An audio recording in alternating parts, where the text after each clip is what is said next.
Être au courant. Nous n'avons reçu aucune nouvelle concernant la remise d'un quelconque passeport, affirme son avocate, Maître Abiba Touré. Et pourtant, certains signes laissent présager d'un réchauffement des relations entre l'ex-président et les autorités à Abidjan. Il y a 10 jours, Laurent Gbagbo s'entretenait par téléphone avec le Premier ministre Ahmed Bakayoko pour lui faire part de ses préoccupations quant à l'encerclement du domicile de plusieurs opposants. Jeudi, le Premier ministre a également reçu 2 proches de Laurent Gbagbo, dont Assoa Adou, secrétaire général du FPI, après la levée du blocus autour de son domicile. Du côté du gouvernement, on précise que le dialogue est renoué. Une source officielle fait d'ailleurs état d'un plan de remise d'un passeport diplomatique. Une démarche a été lancée à l'occasion de l'accréditation d'envoyés spéciaux du pouvoir ivoirien, précise-t-on. Mais l'établissement de ce passeport, ajoute cette source, ne signifie pas que Laurent Gbagbo pourra aussitôt rentrer à Abidjan. Il est toujours sous le coup d'un mandat d'arrêt, rappelle-t-on,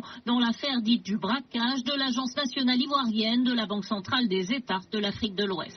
Henri Conan-Bédier, lui, reçoit ce soir les représentants de la CDRP, la plateforme des partis qui gravitent autour du PDCI pour leur rendre compte de son tête-à-tête de mercredi avec Alassane Ouattara. Il doit faire de même avec les leaders des autres formations.